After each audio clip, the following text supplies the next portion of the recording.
Hello friends, इस video में हम देखेंगे वी लुकअप के साथ कॉलमन्स फंक्शन को कैसे यूज़ में लिया जाता है।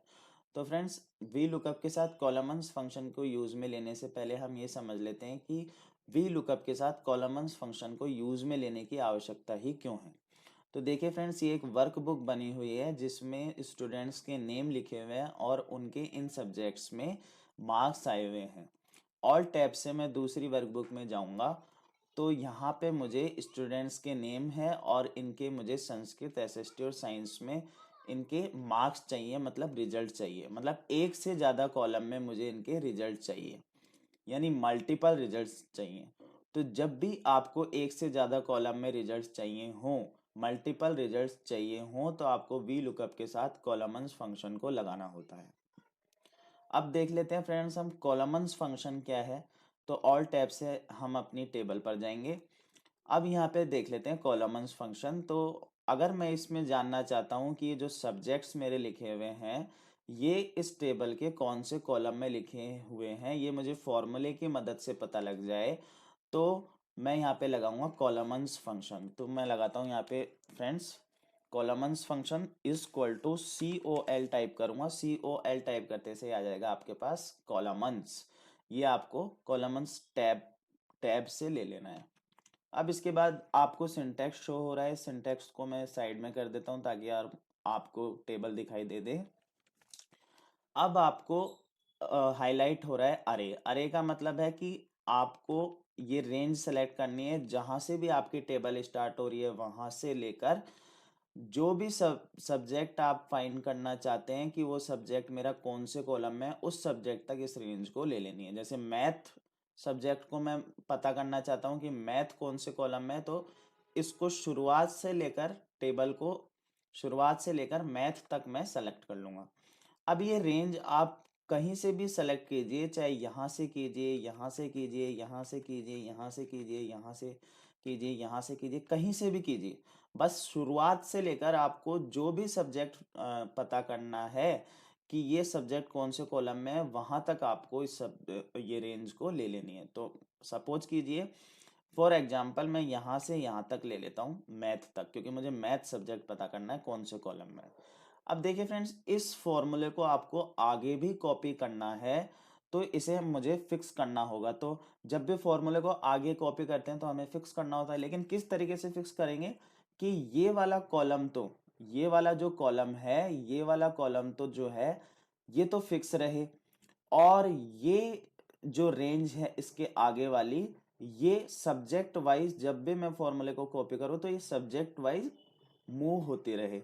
तो मैं इसको तो फिक्स कर दूंगा, F4 को प्रेस करके 3 बार F4 प्रेस करूंगा, 1 2 3, तो ये फिक्स हो जाएगा कॉलम वाइज। देखिए फ्रेंड्स, F4 को एक बार प्रेस करते हैं तो सेल फिक्स हो जाती है, 2 बार प्रेस करते हैं तो रॉ फिक्स हो जाती है, और 3 बार प्रेस करते हैं तो कॉलम फिक्स हो जाता है। अब देखिए, इसको मैंने कॉलम वाइज फिक्स कर दिया। अब ये जो रेंज है इसको मैं फिक्स नहीं करूंगा। अब इसको ब्रैकेट क्लोज करके और एंटर प्रेस कर दूंगा, तो ये देखिए इसने बता दिया है कि जो मैथ है वो दूसरे कॉलम में लिखा हुआ है। अब इस फॉर्मूले को आप कॉपी करके आगे पेस्ट करेंगे तो ये सभी सब्जेक्ट के बता देगा कि English, Hindi, Sanskrit, SST, science कौन से कॉलम में लिखा हुआ है। अब देखिए फ्रेंड्स, अगर मैं यहाँ पे फॉर्मूले में जाता हूँ और F2 प्रेस करता हूँ तो देखिए ये रेंज शुरुआत से स्टार्ट होके इंग्लिश तक आ रही है, यानी कि इसने इंग्लिश तक कॉलम गिन लिए हैं कि 3 है। इसी तरीके से हिंदी में अगर मैं F2 प्रेस करता हूँ तो यहाँ पे इसने शुरुआत से कॉलम गिन लिए हैं और हिंदी तक, और 4 कॉलम इसने हिंदी तक गिन लिए हैं कि 4 कॉलम है। देखिए रेंज स्टार्ट हो रही है, हिंदी तक आ रही है।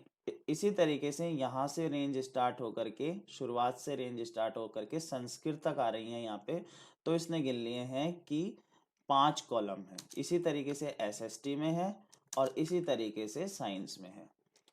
अब फ्रेंड्स, हम देख लेते हैं कि कॉलमन्स फंक्शन को वी लुकअप में कैसे यूज में लिया जाता है। तो इसके लिए टाइप करेंगे equal to V L type करते से देखिए आ जाएगा आपके पास वी लुकअप। इसको ले लेंगे आप टैब से, अब जो सिंटैक्स शो हो रहा है आपके पास, इसके हिसाब से आपको चलना है। वी लुकअप वैल्यू हाईलाइटेड हो रहा है सबसे पहले, यानी कि आपको क्या सर्च करना है, मुझे अरविंद की वैल्यू को सर्च कराना है। अब ये देखिए, मैंने आपको कहा था कि जब भी आपको फॉर्मूले को आगे कॉपी करना हो तो आपको वैल्यूज को फिक्स करना होता है। तो अगर डाटा कॉलम वाइज लिखा हुआ हो तो कॉलम वाइज फिक्स करना पड़ेगा, और रो वाइज लिखा हुआ हो तो रो वाइज। तो ये कॉलम वाइज लिखा हुआ है तो इसको कॉलम वाइज फिक्स कर देंगे। F4 को 3 बार प्रेस करेंगे तो कॉलम वाइज फिक्स हो जाएगा। इसके बाद में कॉमा लगाएंगे। इसके बाद में टेबल अरे पूछ रहे हैं, हम हमारी टेबल कहाँ बनी हुई है उस टेबल पे हम जाएंगे, ऑल टैब से हम इस टेबल पे आ जाएंगे जहां पर भी हमारी टेबल बनी हुई है। इस टेबल को पूरा सेलेक्ट कर लेंगे। सेलेक्ट करने का वही तरीका दोस्तों, सबसे पहले वाले जो डाटा लिखा हुआ है सबसे पहले उस सेल पे खड़े होकर स्क्रॉल बार से सबसे नीचे चले जाएंगे, और जो लास्ट में डाटा लिखा हुआ है वहां पे शिफ्ट प्रेस करके क्लिक बटन को दबा देंगे तो ये पूरा डाटा सेलेक्ट हो जाएगा। अब देखिए स्क्रॉल बार से ऊपर जाके देखेंगे तो ये पूरा डाटा सेलेक्ट हो गया। अब ये देखिए, एक वर्कबुक से दूसरी वर्कबुक में हम फॉर्मूला लगाना सीख रहे हैं यहाँ पर। तो एक वर्कबुक से दूसरी वर्कबुक में जब भी हम फॉर्मूला लगाते हैं तो हमें डाटा को फिक्स करने की आवश्यकता नहीं होती, वो ऑलरेडी फिक्स्ड हो जाता है। देखिए ये डॉलर डॉलर डॉलर के निशान आ गए हैं, इसका मतलब ये ऑलरेडी फिक्स्ड हो गया है। इसके बाद हम कॉमा लगाएंगे। अब कॉलम इंडेक्स नंबर पूछ रहा है, तो पिछली वीडियो में हम मैच फंक्शन से कॉलम इंडेक्स नंबर लेकर के आ रहे थे। इस वीडियो में हम कॉलम इंडेक्स नंबर लेकर के आएंगे कॉलमन्स फंक्शन से। तो हम लगाएंगे यहाँ पे कॉलमन्स फंक्शन कि ये ऑटोमेटिकली कॉलम गिन ले कि एक कॉलम कौन से, इस टेबल के कौन से कॉलम में। तो COL टाइप करेंगे, कॉलमन्स आ जाएगा। देखिए कॉलमन्स को हम ले लेंगे टैब से। अब देखिए हमें क्या रिजल्ट चाहिए, सबसे पहले हम ये देखते हैं। ऑल टैब से उस शीट पर जाएंगे तो हमें संस्कृत एसएसटी और साइंस के रिजल्ट चाहिए। तो हमें संस्कृत एसएसटी और साइंस के रिजल्ट चाहिए, तो ऑल टैब से हम अपनी शीट पर आएंगे। देखिए संस्कृत एसएसटी साइंस ये यहाँ पर लिखा हुआ है। तो हम शुरुआत से लेकर कहीं से भी, यहाँ से किधर से भी आप शुरुआत से लेकर, जैसे सपोज कीजिए फॉर एग्जांपल मैं यहाँ से ले लेता हूँ, यहाँ से संस्कृत तक, क्योंकि संस्कृत से आपको रिजल्ट चाहिए। संस्कृत के बाद एसएसटी फिर साइंस, तो संस्कृत तक आपको ये रेंज को सेलेक्ट कर लेना है।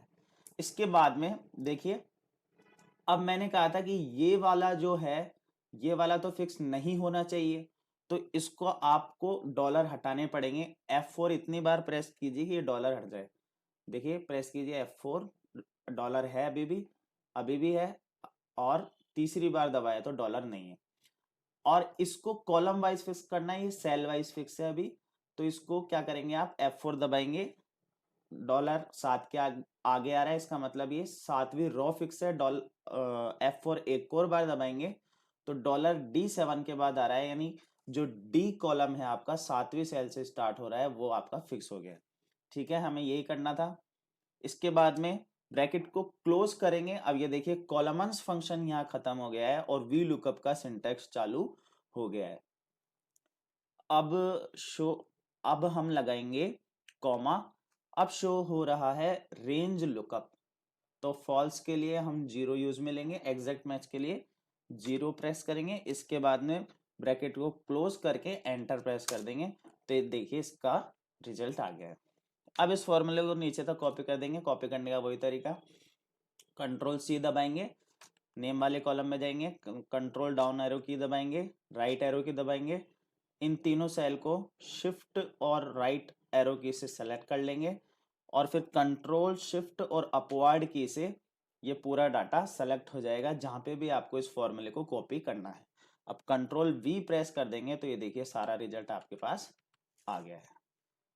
तो इस तरीके से आप फ्रेंड्स वी लुकअप के साथ कॉलमन्स फंक्शन को यूज में ले सकते हैं। तो वी लुकअप की सीरीज यहाँ खत्म होती है। अगली सीरीज में हम स्टार्ट करेंगे इंडेक्स मैच, और उसमें देखेंगे कि वी लुकअप और इंडेक्स मैच में क्या फर्क है, कि वी लुकअप कहाँ लगाया जाता है और इंडेक्स मैच कहाँ लगाया जाता है, इन इन दोनों में अंतर क्या है ये भी हम देखेंगे। तो इस वीडियो में इतना ही फ्रेंड्स, मिलते हैं नेक्स्ट वीडियो में। Till then bye.